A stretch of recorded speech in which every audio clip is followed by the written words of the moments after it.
नवरात्रोत्सवाच्या पहिल्याच दिवशी पुण्यामध्ये धक्कादायक घटना घडलेली आहे। पुण्यात स्कूल बसमध्ये 6 वर्षीय चिमुकलीवर लैंगिक अत्याचार करण्यात आले। स्कूल बस चालकाकडूनच मुलीवर लैंगिक अत्याचार करण्यात आले आहे। 45 वर्षीय नराधम बस चालकाने एका 6 वर्षीय मुलीवर लैंगिक अत्याचार केले होते आणि त्याचबरोबर चालत्या स्कूल व्हॅनमध्ये अत्याचार केल्याची माहिती समोर आली होती। या प्रकरणामध्ये नराधम बस चालकाविरोधात गुन्हा दाखल झालाय।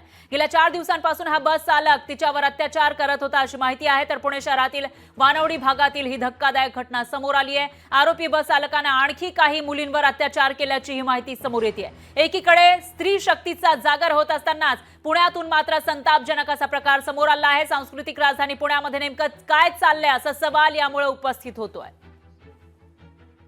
तर या संदर्भात वानवडी पोलीस स्टेशन परिसरात पोलिसांचा बंदोबस्त तैनात करण्यात आला आहे आणि याचा आढावा घेतला आपले प्रतिनिधी चंद्रशेखर भांगे यांनी। पुण्यात एका स्कूल बस चालकाने 6 वर्षाच्या 2 चिमुरडीवरती लैंगिक अत्याचारचा सगळा धक्कादायक प्रकार केल्यानंतर पुण्यातील या वानवडी पोलीस स्टेशनमध्ये मोठी जी आहे ती अतिरिक्त कुमक मागवण्यात आलेली आहे। वरिष्ठ पोलीस अधिकारी सकाळपासून या पोलीस स्टेशनला भेट देत आहेत। पोलीस आयुक्त रंजन कुमार शर्मा, अतिरिक्त पोलीस आयुक्त यांच्यासह पोलीस उपायुक्त आर राजा हे या ठिकाणी ठाण मांडून आहेत। काही वेळापूर्वी वंचित बहुजन आघाडीच्या कार्यकर्त्यांनी या ठिकाणी ज्या स्कूल बसमध्ये हा सगळा धक्कादायक प्रकार झाला होता त्या बसची तोडफोड केली आणि या तोडफोडीच्या नंतर जे आहे ते अतिरिक्त पोलीस बंदोबस्त जो आहे तो आता या परिसरात लावण्यात आलेला आहे। पोलिसांची अतिरिक्त तुकडी या ठिकाणी आपल्याला पाहायला मिळत आहे। आरोपी जो नराधम आहे त्याला काही वेळानंतर या ठिकाणी न्यायालयामध्ये हजर केलं जाणार आहे। खबरदारीचा उपाय म्हणून या ठिकाणी पोलिसांची अतिरिक्त तुकडी जी आहे ती तैनात करण्यात आलेली आहे।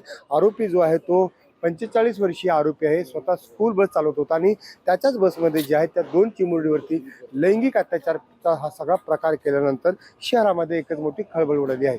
लोकशाहीसाठी चंद्रशेखर भांगे, पुणे। पुण्यामध्ये वानवडी पोलीस हद्दीमध्ये 2 अल्पवयीन मुली आणि पोलीस स्टेशनला तक्रार घेऊन काल आले होते।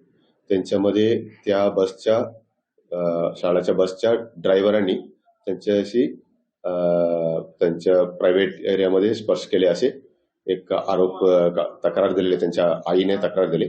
त्या अनुषंगाने आम्ही तात्काळ गुन्हा दाखल घेऊन त्यांचे गुन्हा दाखल केलेले आहे। दाखल करून तात्काळ जे चालक आहे, आरोपी आहे, त्यांना ताब्यात घेतले आहे। आणखी आता पुढचा तपास चालू आहे। तर धक्कादायक अशी घटना या ठिकाणी समोर आलेली आहे। एकीकडे नवरात्रोत्सव साजरा केला जातोय, स्त्री शक्तीचा जागर केला जात असतानाच पुण्यामध्ये मात्र एका चिमुकलीवर अत्याचार झालाय। यावर राजकीय वर्तुळातून सुद्धा प्रतिक्रिया उमटू लागलेल्या आहेत। बघूया।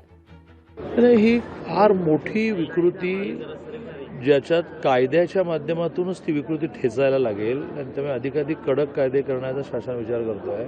पण ही भयंकर विकृती 100% हे बघा असं आहे की मुळातच राणेसाहेबांचा उदय हा शिवसेनेच्या माध्यमातून झाले। शिवसेनेच्या माध्यमातून ते राज्याचे मुख्यमंत्री झाले। म्हणजे एका अर्थाने हे सर्वच लोक पूर्वी शिवसेनेमध्ये होते। राणेसाहेब आता भाजपचे नेते आहेत, भाजपचे खासदार आहेत। निलेशजी आता भाजपचे आमदार आहेत आणि नितेशजी समजा शिवसेनेचे आमदार झाले तर निश्चितपणे आम्ही सर्वजण त्यांचं स्वागत करू। माझा त्यांच्याशी झालेला लढा हा एक त्यावेळची तिथली परिस्थिती आणि या संदर्भातले माझे विचारधारा जी काय त्या माध्यमातून तो झालेला होता आणि तो वैचारिक लढा होता। आणि राणेसाहेबांचं पार्लमेंटसाठी नाव सर्वात अगोदर मीच सुचवलेलं होतं, कारण शेवटी ते आमच्या जिल्ह्याचे नेते आहेत आणि त्याच्यामुळे त्यांच्या नेतृत्वाखाली जिल्ह्याचा विकास व्हावा एवढीच आमची सगळ्यांची इच्छा असते। कठोर कायदा आहे, फास्ट ट्रॅकवर जाऊन आपण त्यांना धडा शिकवू, त्यांना शिक्षा देऊ। परंतु आम्ही सगळेच म्हणजे इथे सगळ्यांना जरी विचारलं तरी अशा नराधमांना, नीच कृत्य करणाऱ्यांना चांगला धडा शिकवला पाहिजे। त्यांच्यावर फार मोठी कडक कारवाई झाली पाहिजे। परत तेच नाही, महाराष्ट्रातलं कोणी असं करायला धजावणार नाही अशा पद्धतीची कारवाई झाली पाहिजे असं मंत्री म्हणून माझं देखील मत आहे। झालेला प्रकार अत्यंत दुर्दैवी आणि निंदनीय आहे। नागरिकांना सुद्धा आपल्या सर्वांच्या माध्यमातून विनंती आहे की आपण ज्या खाजगी बसमधून आपली मुलं ज्यावेळी शाळेत पाठवतात त्यावेळी तो खाजगी ड्रायव्हर आहे त्याचं नक्की काय आहे याची थोडीशी पडताळणी शहानिशा केली पाहिजे। महाराष्ट्र शासनाच्या वतीनं अनेक कायदे केलेले आहेत, त्याच्यामध्ये बसमध्ये आपल्या एक महिला कर्मचारी असलीच पाहिजे असा नियम आहे। थोडे पैसे वाचवण्यासाठी खाजगी बसमधून, ओमनी व्हॅनमधून हे सगळं पाठवायचं आणि त्याच्यामध्ये मग आपल्या पाल्यांच्या मुलांच्या या सगळ्याला धोका उत्पन्न करायचा, हे जरा पालकांनीही टाळलं पाहिजे असं आव्हान आपल्या सर्वांच्या माध्यमातून करतो. लोकशाही मराठी ऐका, पहा, जागरूक रहा.